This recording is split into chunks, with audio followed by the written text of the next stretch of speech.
चलिए, तो आज हम लोग इस वीडियो में क्या देखने वाले हैं। हमने देखा था कि कॉन्स्टिट्यूशंस क्या होते हैं, हमारे देश के लिए क्यों ज़रूरी है, किसी भी देश के लिए क्यों ज़रूरी है। उसके साथ साथ में कॉन्स्टिट्यूशंस बनाने के लिए कितने हमारे देश के जो लीडर्स थे उनको मेहनत करना पड़ा था। और ये जब बन गया तो बहुत सारे हमारे साथ प्रॉब्लम थी, भास्ट कम्युनिटीज़ को लेकर, रिलीजन को लेकर, जेंडर को लेकर। तो ये सारे चैलेंजेस को फेस करते हुए कुछ पॉइंट्स जो है हमारे कॉन्स्टिट्यूशंस में इम्पोर्टेंट किए गए हैं कि जिससे हमारा ये बताता है कि किसी भी तरह से किसी लोगों के साथ कोई पक्षपात नहीं होती है, ठीक है ना। तो उसमें से हम एक एक पॉइंट को कर इसमें देखेंगे, ठीक है, डिटेल में। तो पहला हमारा पॉइंट है फेडरलिज्म, ठीक है ना। मैंने पिछले वीडियो में 5 आपको की फीचर्स बताए थे, जिसमें एक था पहला फेडरलिज्म, ठीक है। तो इस फेडरलिज्म में क्या है हम लोग देखते हैं, इस फेडरलिज्म का मतलब क्या होता है, ठीक है ना। तो इस फेडरलिज्म का मतलब होता है more than one level of government, ठीक है ना। More than one level of government in the country, इसका मतलब क्या होता है, ठीक है ना। तो इसका मतलब होता है कि जैसे आप देखते हैं कि ऐसा नहीं है कि जैसे पहले राजाओं महाराजाओं का राज होता था, तो कि जो मेन है वही राजा है ना, तो वही शासन कर रहे हैं। लेकिन उसमें भी more than one level governments होते थे, क्या कि जैसे कि आप एक राजा हो गया और वो अपने रिप्रेजेंटेटिव जिसे गवर्नर के रूप में कहा जाता था, वो गवर्नर को बैठा देता था, ठीक है। तो वहाँ भी होता था, लेकिन उसे अथॉरिटी नहीं थी, बहुत सारा पावर नहीं था, ठीक है ना। तो उसी तरह से ही बनाया गया है, लेकिन यहाँ पे उससे अलग है, इसे लॉ के अनुसार चलना है, उसे राजा के अनुसार से चलना था। डिफरेंस यही है। तो हमारे जो देश में, हमारे डेमोक्रेसी में गवर्नमेंट है वो 3 टायर का है, ठीक है ना, 3 टायर का। जब हमारा कॉन्स्टिट्यूशन बना था तो उसमें सिर्फ 2 टायर का था, यानी कि एक सेंटर लेवल पे होते थे और दूसरा स्टेट लेवल पे होता था, ठीक है। एक सेंटर लेवल पे, दूसरा स्टेट लेवल पर। लेकिन बाद में एक 3rd टायर इसमें ऐड किया गया, जिसे हम लोग पंचायत लेवल कहते हैं। क्या कहते हैं? पंचायत लेवल। और गांव में पंचायत, यानी कि जो रूरल एरिया है उसमें पंचायत, और आप कॉरपोरेशन कहते हैं अर्बन एरियाज में, ठीक है ना। तो 3 टायर्स, यानी कि जो हमारा शासन होगा, देश में लोग शासन करेंगे, वो एक व्यक्ति के हाथों में नहीं रहेगा, बल्कि ये जो शासन है बांटा हुआ रहेगा।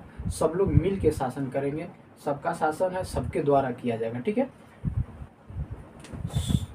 Should be fair decision for everyone, क्योंकि सभी लोग मिलकर शासन करेंगे, जो डिसीजन लिया जाएगा सभी कम्युनिटी के अनुसार से लिया जाए, ताकि सभी के साथ में फेयर वन हो। ऐसा नहीं किसी के साथ में कोई पक्षपात हो, ठीक है ना, कि ये मेजोरिटी कम्युनिटी है तो इसको ज़्यादा फायदा हो रहा है, ये माइनॉरिटी के साथ में है तो इसको कम फायदा हो रहा है, ठीक है ना। ऐसा कुछ नहीं। जो रूल, पॉलिसीज, लॉ, ऑर्डर, ये सब जितने बनाए जाते हैं, सभी कम्युनिटीज जितने देश में हैं, डेमोक्रेटिक कंट्री में जितने लोग रह रहे हैं, उन सारे लोगों को देखते हुए, है ना, और ऐसा बनाया जाता है कि जिससे मैक्सिमम से मैक्सिमम लोगों को फ़ायदा हो सके। किसी खास मेजोरिटी, किसी खास कम्युनिटी, किसी खास रिलीजन को ध्यान में रखते हुए ये चीज़ कतई डेमोक्रेटिक कंट्री में नहीं बनाया जाता है कि एक विशेष पहलू, एक विशेष डेमोक्रेटिक में एक विशेष कम्युनिटी को फायदा मिले, ठीक है। तो should be fair decision for everyone. तो क्या होता है इसमें, जो डिसीजन लिया जाता है, जो लॉ एंड ऑर्डर बनाया जाता है, तो क्या बनाया जाता है, साफ सुथरा क्लियर बनाया जाता है, ठीक है ना, कि जिससे सबको फायदा हो। Each state in India enjoy autonomy in exercising powers, यानी कि जो 3 लेवल का है गवर्नमेंट, जैसे कि सेंटर है, स्टेट है, और उससे नीचे क्या हो गया, पंचायत लेवल, ठीक है ना। तो ये पंचायत लेवल जो हो गया, तो सबकी अपनी अपनी एक ऑटोनॉमी है। ऐसा नहीं कि हम स्टेट हैं तो हमारे पास पावर नहीं है, जो सेंटर कहेगा वही हम करेंगे।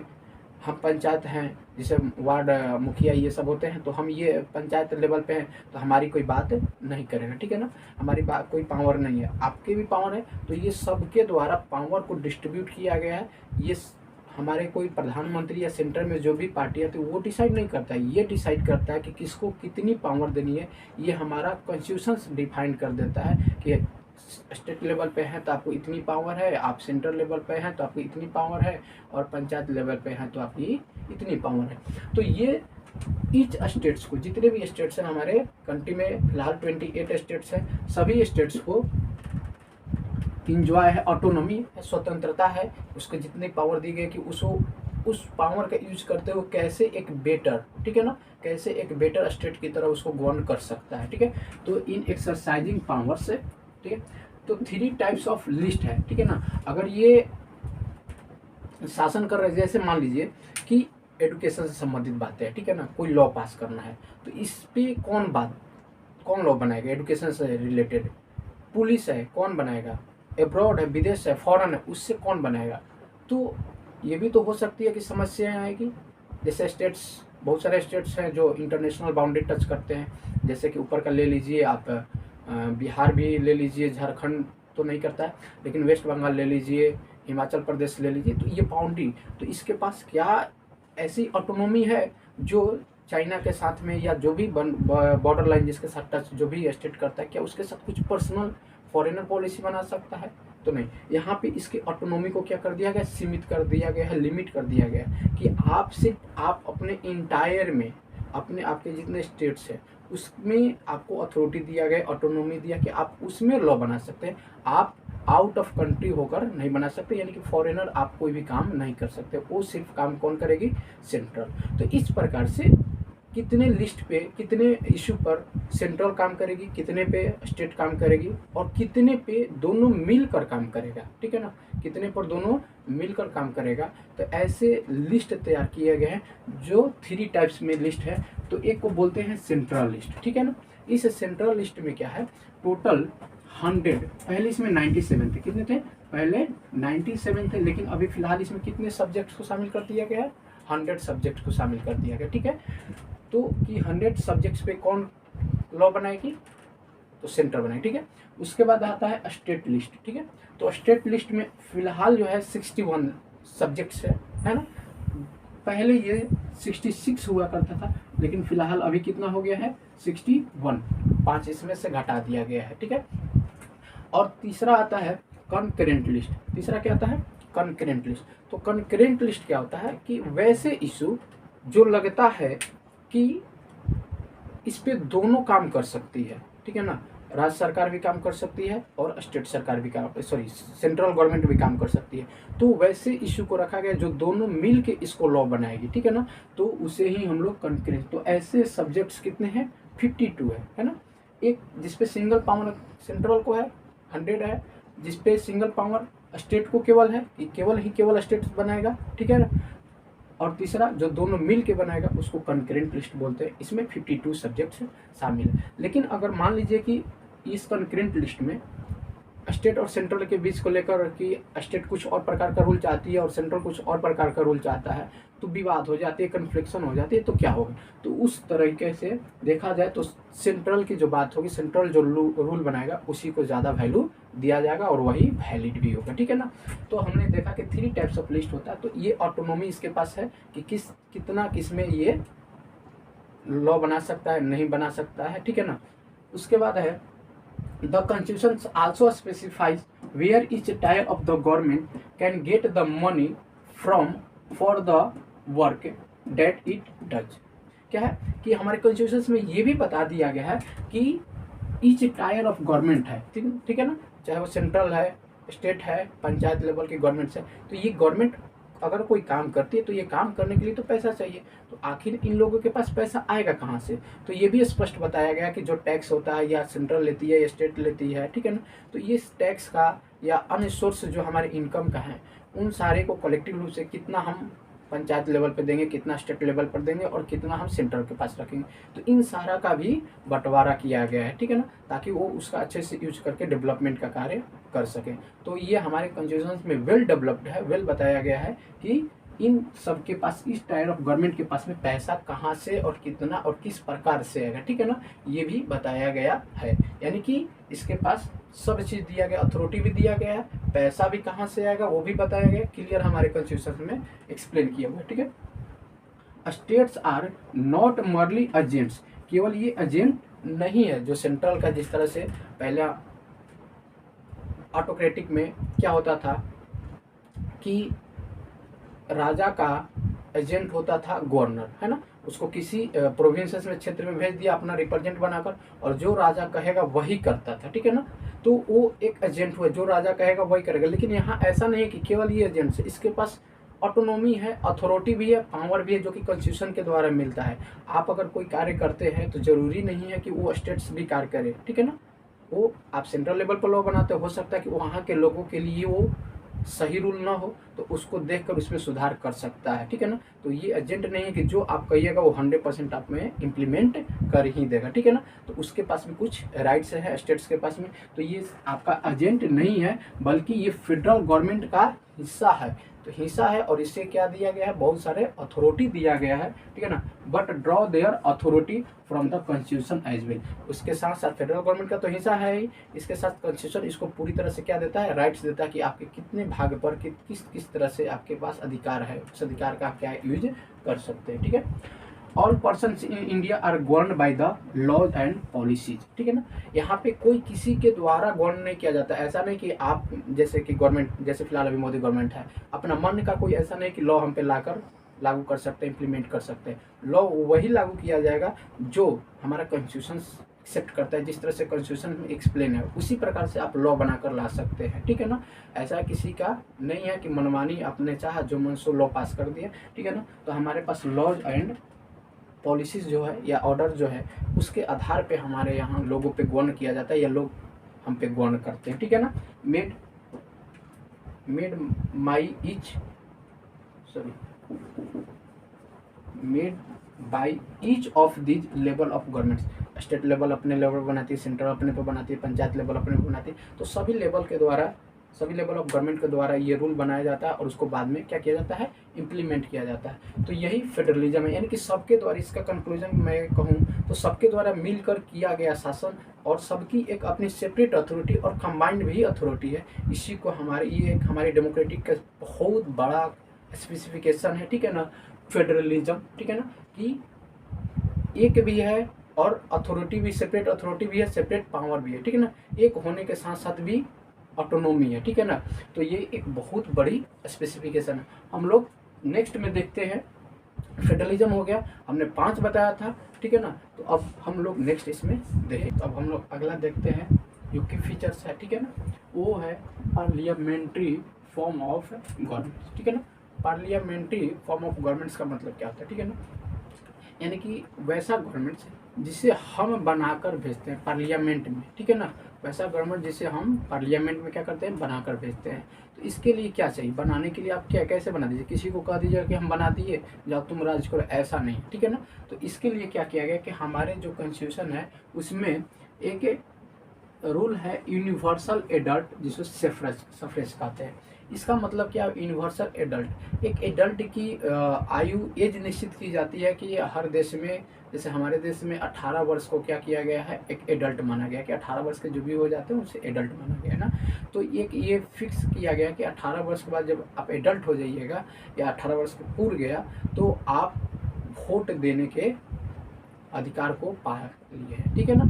यानी कि राइट टू वोट आपका आ गया है, यानी कि एक वोट आप क्या कर सकते हैं, दे सकते हैं, क्योंकि हर सिटीजन को एक ही सिर्फ वोट देने का राइट्स है और सबकी वोट की वैल्यू क्या है, इक्वल है, ठीक है ना।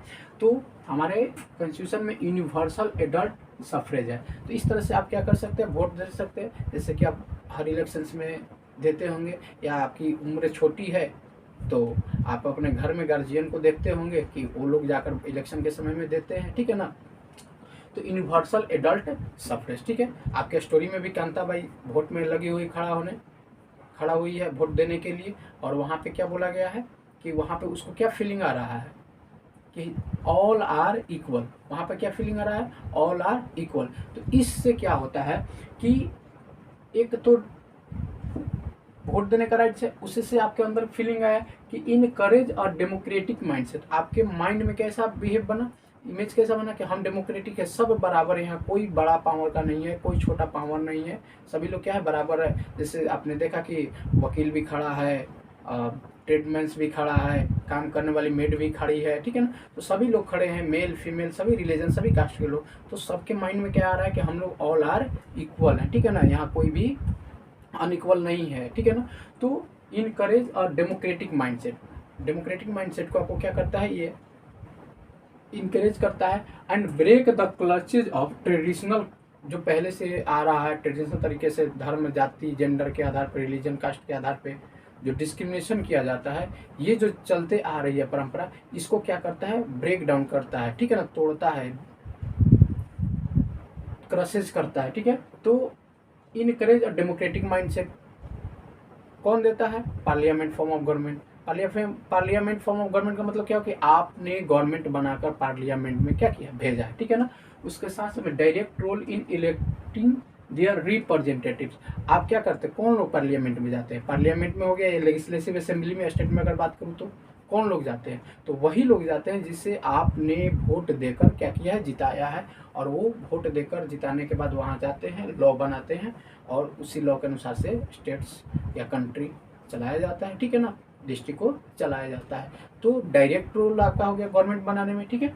उसके बाद every one can contest in election. इसके कारण से क्या है कि ये किसी को प्रतिबद्ध नहीं है कि आप इलेक्शन में नहीं खड़े हो सकते हैं, वो बड़ा पैसा वाला है तो खड़ा हो सकता है, ये गरीब है तो। जैसे कि आप वर्ल्ड हिस्ट्री में देखिएगा तो फ्रेंच रिवॉल्यूशन हुआ, रशियन भी हुआ। तो फ्रेंच रिवॉल्यूशन में ये देखा गया है कि उस समय जो देखने को मिलती है कि जो इसके पास पैसा है, ज़मीन है, जो अधिक टैक्स पे करता है वही वोट दे सकता है, ठीक है ना, वही इलेक्शंस में खड़ा हो सकता है, वही मेंबर उसका बन सकता है। तो ये चीज़ें वहाँ पे पहले से अवेलेबल थी, लेकिन हमारा जब देश आज़ाद हुआ तो इसको आपको तो बाय बर्थ हम लोग को ये मिल गया, लेकिन हमारे जो एंसेस्टर रहे, ठीक है ना, उन्हें ये चीज़ें नहीं प्राप्त थी। सभी लोग को वोट देने का राइट्स नहीं था, सभी लोग मेंबर नहीं बन सकते, लेकिन हमारा कॉन्स्टिट्यूशन बना तो हमें ये बाई बर्थ प्राप्त हो जाता है बहुत आसानी से, जिससे हमें इतना ज़्यादा इम्पोर्टेंट नहीं समझ में आता है। लेकिन उस समय के अनुसार से कंपेयर कीजिए, जिस समय ये नहीं था, कोई इलेक्शन में खड़ा नहीं हो सकता था, वोट नहीं दे सकता था, और जब उन्हें पहली बार प्राप्त होगी तो कितनी खुशी हुई होगी, ठीक है ना। तो ऐसे भी जो चीज़ आसानी से मिल जाती है उसकी ज़्यादा महत्व तो होती नहीं है, और हम लोग को ये क्या मिली हुई है, बाई बर्थ मिली हुई है, आसानी से मिली हुई है। तो हम कहते हैं वोट से क्या है, देने जाएंगे, नहीं भी देने जाएंगे, क्या फ़र्क पड़ता है, ठीक है ना। तो हम लोग ऐसे जस्ट फीलिंग निकाल देते हैं, लेकिन इसकी कितनी महत्व है, ठीक है ना, जिसने लड़के, जिसने मेहनत करके ये बनाया है वो लोग जानते हैं, और ठीक है ना। तो इसका सभी लोग को महत्व करना चाहिए कि हमारे कंट्री में इस तरह के हैं जिससे हमें बहुत सारा राइट्स मिलता है। हम इलेक्शंस के द्वारा, एक वोट आपके लिए बहुत ही मायने रखता है, ठीक है ना। एक वोट से ही क्या बनती है, सरकार बनती है और सरकार गिरती है, ठीक है। तो ऐसा किसी के लिए नहीं है कि हमारा वोट का कम वैल्यू। वो वोट, एक वोट नहीं देखा जाता है कि किस कास्ट के लोगों ने दिया है, किस रिलीजन के लोगों ने दिया, बस वो एक वोट की काउंटिंग की जाती है, ठीक है ना।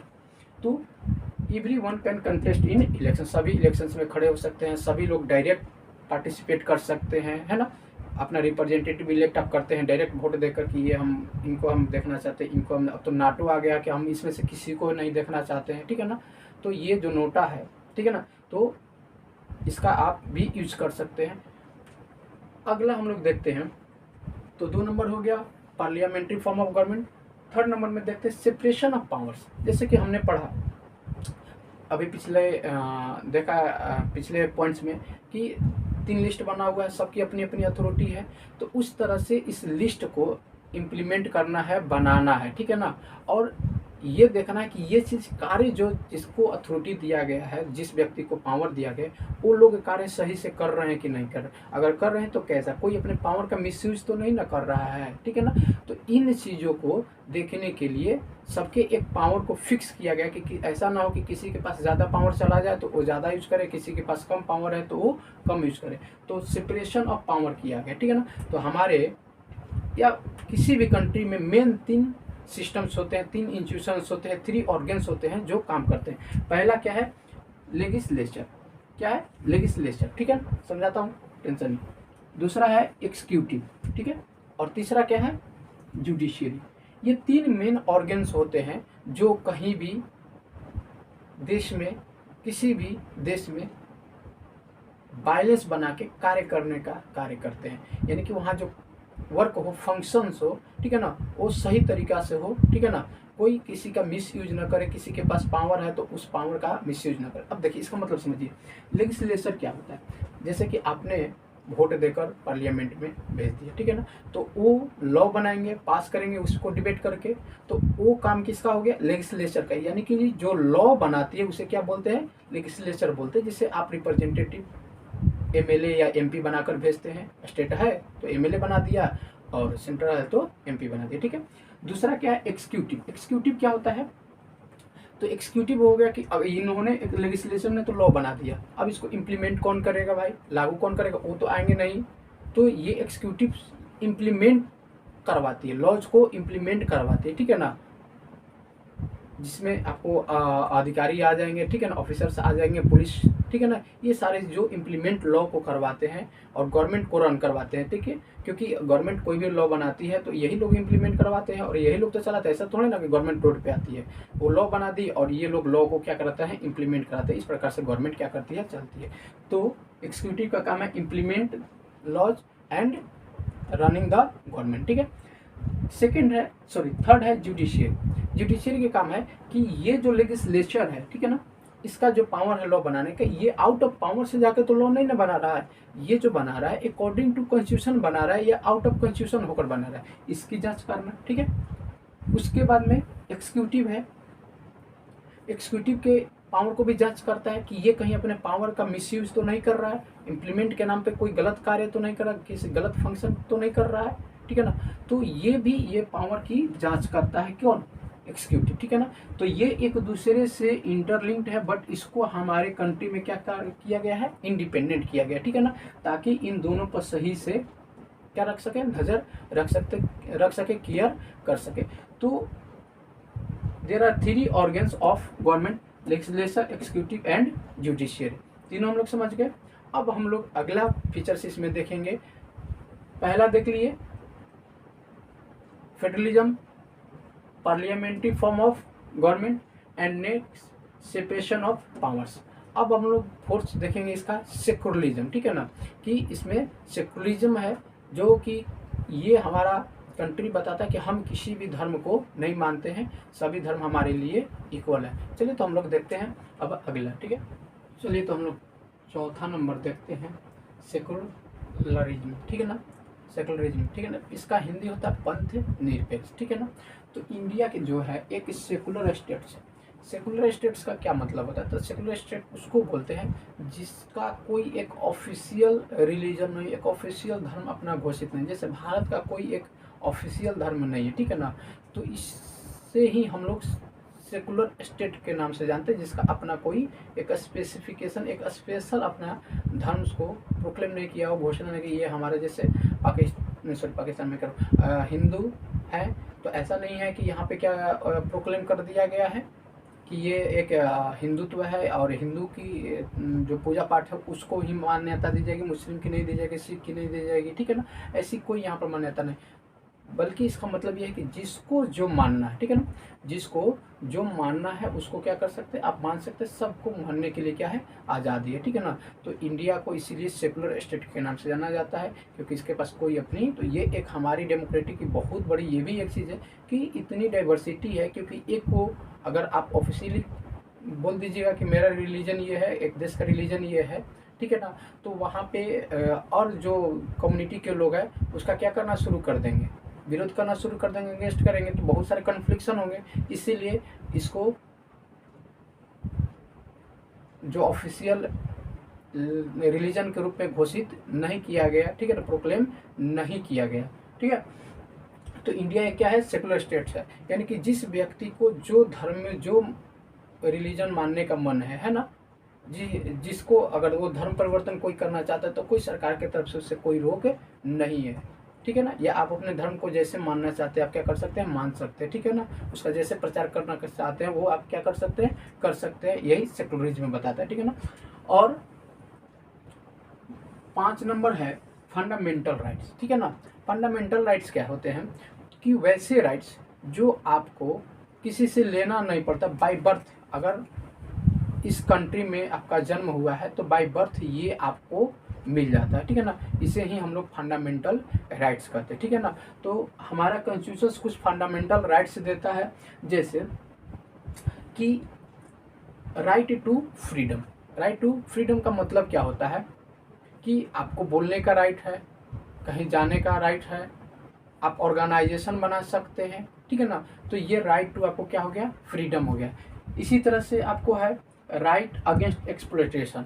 अगर कोई व्यक्ति आपका शोषण कर रहा है, जैसे कुछ बच्चों से ज़बरदस्ती काम करवा रहा है या आपसे ज़बरदस्ती काम करवा रहा है, अगर आप छोटे बच्चे को उम्र को ले जाकर उससे काम करवाते हैं, ठीक है ना, 14 बरस तक, तो ये राइट आपका है कि आप उसका विरोध कर सकते हैं, आप उस पर केस कर सकते हैं, एफआईआर कर सकते हैं, या आप उसको मना कर सकते हैं। अगर कोई आपसे काम करवाना चाहता है और नहीं करना आप चाहते हैं, तो आप उसके विरुद्ध भी क्या कर सकते हैं, एफआईआर कर सकते हैं। ये आपके पास बाय बर्थ राइट्स है, तो इसे ही हम लोग फंडामेंटल राइट्स के नाम से जानते हैं। और उसके साथ साथ में और आपके पास बहुत सारे राइट्स है।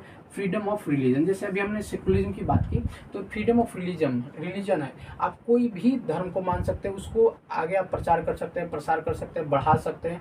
कोई आपको, हम लोग और डिटेल में इसे आगे देखेंगे, तो इसे आप क्या कर सकते हैं, प्रचार प्रसार कर सकते हैं, जितना करना है, जैसे करना है, मैनेज करना है आप कीजिए, है ना। सरकार इसके लिए कोई जिम्मेवारी नहीं लेती है, और किसी खास धर्म को वो प्रचार भी नहीं करेगी, ठीक है ना, कि हम हिंदू का करते हैं, मुस्लिम का करते हैं, सिख का करते हैं, जैन बुद्ध, है ना, इन किसी का भी नहीं करेगी। वो सबका इज्जत सम्मान करेगी, रिस्पेक्ट करेगी, और किसी के लिए कोई स्पेशल विशेष फंड की व्यवस्था नहीं करेगी। सबको खुद से उसको क्या करना है, मैनेज करना है, ठीक है।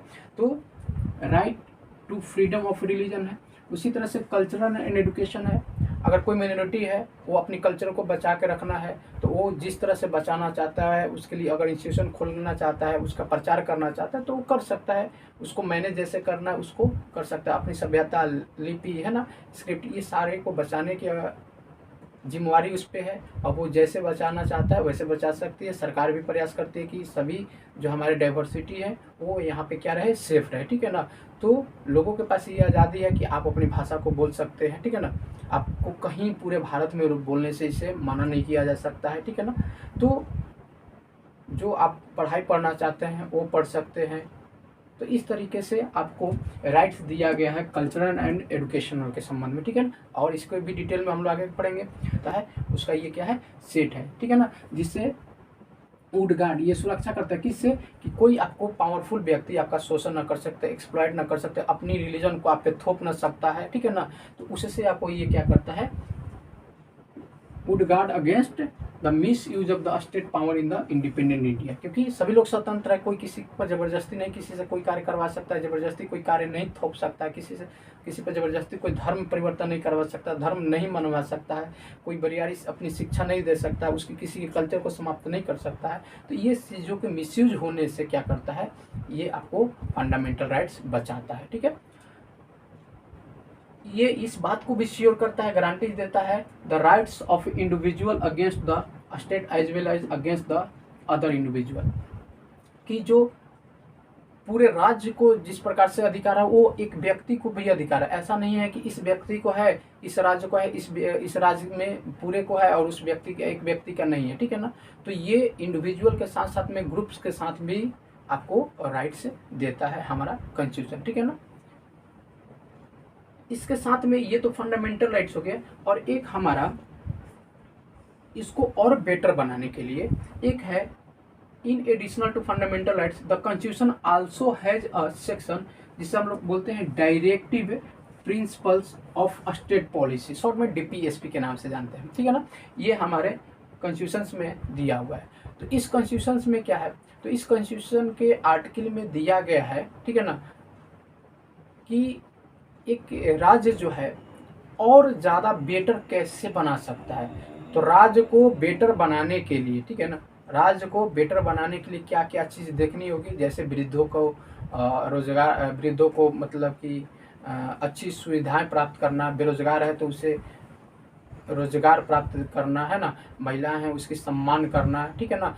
अगर सभी लोग काम कर रहे हैं तो बराबर काम है तो बराबर वेतन देना, तो ये एक सरकार की है, ठीक है ना। तो ये भी फंडामेंटल राइट्स की तरह लोगों की जीवन की सुधार करने के लिए एक प्रयास किया गया, ठीक है ना। लेकिन इनमें और इनमें अंतर है। अगर ये जो फंडामेंटल राइट्स है अगर ये फॉलो नहीं होता है तो आप क्या कर सकते हैं, रिमेडी, यानी कि जो आपके पास राइट है कि आप हाई कोर्ट और सुप्रीम कोर्ट जा सकते हैं। लेकिन इस डीपीएसपी में जो आर्टिकल में कहे गए हैं कि एक बेटर राज्य बनाने के लिए आपको ये कार्य करना होगा, ठीक है ना, जिस तरह से रूल नियम बनाए गए, इसके आधार पे आप सुप्रीम कोर्ट या किसी भी कोर्ट में जाकर आप दावा नहीं कर सकते हैं कि ऐसा कॉन्स्टिट्यूशन में लिखा हुआ है और हमारे साथ नहीं हो रहा है, ठीक है ना। तो ये चीज़ें आप में डीपीएसपी यानी इसे को कोर्ट में नहीं इस मैटर को ले जा सकता, ये सरकार के ऊपर डिपेंड करता है कि सरकार इसे कितना फॉलो करती है, एक सरकार कैसे आइडियल स्टेट बनाती है, तो ये मेनली सरकार के ऊपर डिपेंड करती है, ठीक है ना। लेकिन ये सरकार चाहे और न चाहे फिर भी आप क्या कर सकते हैं, इसके अगेंस्ट आप FIR कर सकते हैं, ठीक है ना। इसके तहत रिट भी जारी होता है, हम लोग आगे के सेक्शन में और इसे डिटेल में देखेंगे, ठीक है। तो ये हमारा 5 पॉइंट था, ठीक है। हमने 5 पॉइंट्स देख लिया जो इम्पोर्टेंट थे। तो इस तरह से हमारा चैप्टर ये इंडियन कॉन्स्टिट्यूशन समाप्त होता है, ठीक है। हम लोग अगले सेक्शन में अगला चैप्टर देखेंगे। धन्यवाद। अच्छा लगा हो तो शेयर कीजिए, दोस्तों को भी बताइए, ठीक है ना। और अधिक से अधिक शेयर कीजिए, लाइक कीजिए और कमेंट कीजिए कि आपको कैसा लगा और क्या इसमें दिक्कत आपको आई, ठीक है ना। अगर जो दिक्कत होती है उस पर फिर से एक अलग से वीडियो बना दिया जाएगा, जो पॉइंट में आपको ज़्यादा दिक्कत हो रहा होगा, ठीक है। चलिए धन्यवाद।